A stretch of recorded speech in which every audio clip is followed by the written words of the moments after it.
Hi guys! Thanks for coming back to my channel. I thought since everyone's been baking up a storm, I might want to show you one of my favorite recipes. Pound cake. This is something I started baking with the girls that I take care of on a pretty regular basis. And I love this recipe because it's easy. It only has 4 ingredients and you can customize it however you want. So let's get started. If you do have an apron, it's always a good idea to wear an apron. Less laundry to do afterwards. Before you start any baking project, make sure you wash your hands. And anytime they get sticky, go ahead and wash them in between. Okay, and then I will be using a mixer today, one of these bad boys, but you don't need to. You could just use a spoon or one of those little hand mixers if you have one of those. Here we go. If you are going to be using the large mixer, you want to use the paddle. So when you get a mixer, it comes with 3 different attachments: a whisk, a dough hook, and a paddle. The whisk is what you use for making whipped cream. A dough hook is used for dough. And a paddle is what you use for, well, pretty much everything else. So we'll use this guy today. Always make sure you ask your parents before you start a big baking project. Nobody wants to walk into the kitchen and find a disaster zone. We're actually going to make little pound cake muffins. I like cooking in a muffin tray because it means that each different muffin can have a different flavor.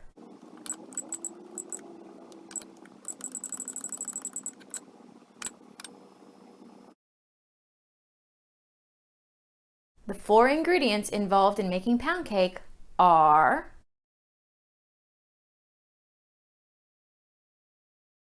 nice job. All right. We have flour. I have self-rising flour, but any kind of flour you have will work absolutely fine. Cake flour, regular flour, you can even use whole wheat if that's all you have. Here we go. Regular sugar. You can also use alternative sugars like monk fruit or stevia if someone in your family needs to be careful about how much sugar they have. Butter. I have salted. You can also use unsalted, but if you use unsalted butter, you need to add a little pinch of salt at the end. And eggs. Okay. Here we go. So, the trick with pound cake is that there's no real recipe. It's these 4 ingredients in equal amounts. But that doesn't mean 1 cup, 1 cup, 1 cup. That means equal amounts by weight. So you might notice that we're going to be putting in more of one than another. The reason that is because some things actually have a lower density. That means that in the same amount of space, they weigh less. So you need to have the same by weight. To measure things out by weight, you really do need to have a scale. I have one here. It's electronic. It was only $10, but it seems to work pretty well. Here we go. I know some of you might not have a scale at home, but oh, I can show you how to make a scale. I can show you. Oh, we could do a fulcrum. We could do, oh, that's going to be a separate video. That's going to have to be a separate video. Sorry, I'm geeking out. We're going to make a scale next time. Oh, this is going to be so cool. So cool. Concentrate. Cake. Right. Cake time. Science later. Oh, I love science. Now, to weigh out your ingredients, you should get a little container. Something to put things in so it doesn't get all messy. Some scales measure in different amounts. Because we're not actually trying to hit a certain number, that doesn't really matter. You could do grams, ounces, pounds, so you don't have to change the setting. Just try to get to the same number every time. Although I will say it's a lot easier to measure in ounces or grams than it is in pounds or kilos. That's a lot of cake. Because this recipe is all about using equal amounts, it doesn't matter how much of something you have. You find whichever of these 4 ingredients you have the least of, and that's the one that you're going to use as your measurement. Now, I have the least amount of butter, so that's the one that we're going to use as our limiting agent. So we'll go ahead and put that on our scale and see what it says. Our scale says 4.06. Now, I put my container on the scale and I hit that 0 button so it doesn't measure the weight of the container. Then we add the sugar. Perfect. 4.06.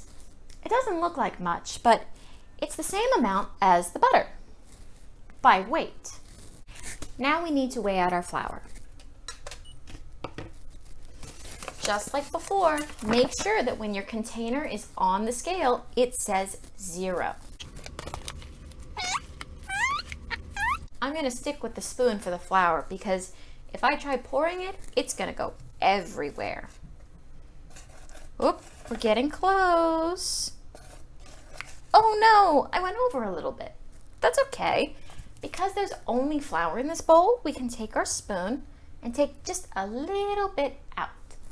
It goes straight back in the bag for next time. The last thing we have to weigh out is our eggs. We're gonna crack them on the counter, not on the corner. If you need help with this, make sure you ask a parent. And if you do slip eggshells in there, you can just pick them out with your fingers. Just make sure not to lick your hands then. Here we go. I actually have a little egg left over because as it turns out, I only need like 2.5.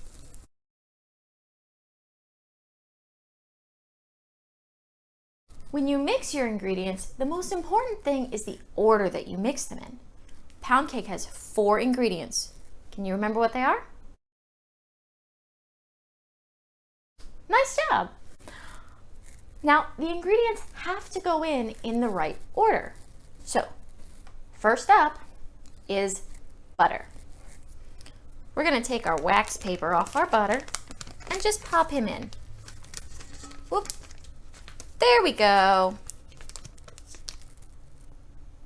Ooh, I need to wash my hands. I got slimy fingers.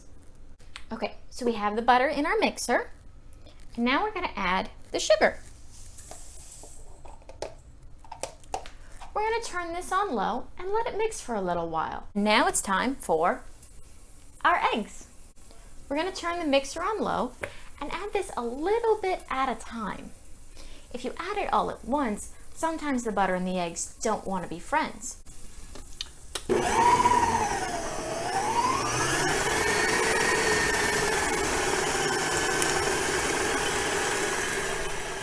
We're going to wait for that egg to mix in all the way before we add the rest, okay?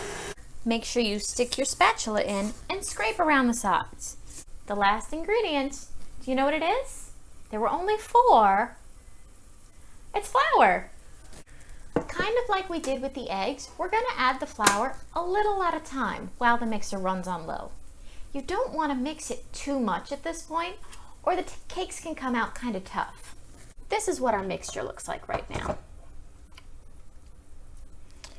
See? It's nice and come together. There's a little bit of flour around the outside of the bowl. So we're just going to mix that in. There we are. Much better.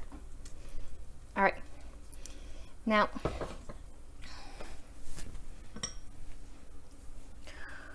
ideally, the best thing to do would be to use an ice cream scoop because that way you get the same amount every single time. That's something that professional bakeries do whenever they're making muffins or cupcakes.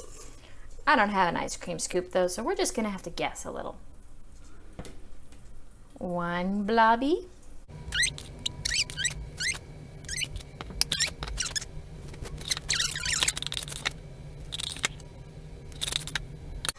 Oh, look at that. We got 7 little tiny pound cakes. Now for my favorite part, putting in the mix-ins.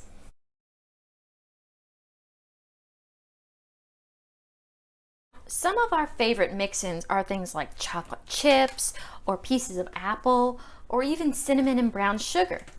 You can also add vanilla, mini marshmallows, really whatever you'd like. We don't have a lot of that right now, so we're just gonna try something different. I have freeze-dried blueberries. I have this funny peanut butter that's been in our cabinet for a while, so we'll try some of that. And I have some apricot jam. We'll do one of each just to see what works, and then leave some plain. If you're doing a big batch, you can always leave them plain. And then experiment with just a few.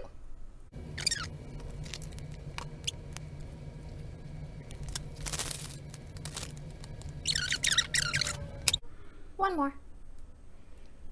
Now I have to wash my hands.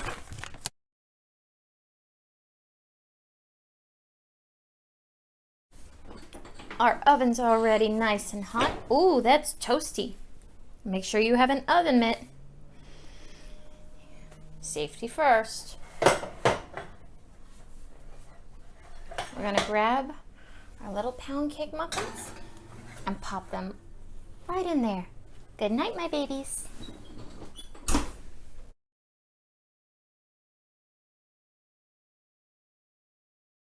All right, guys, let's see how these look.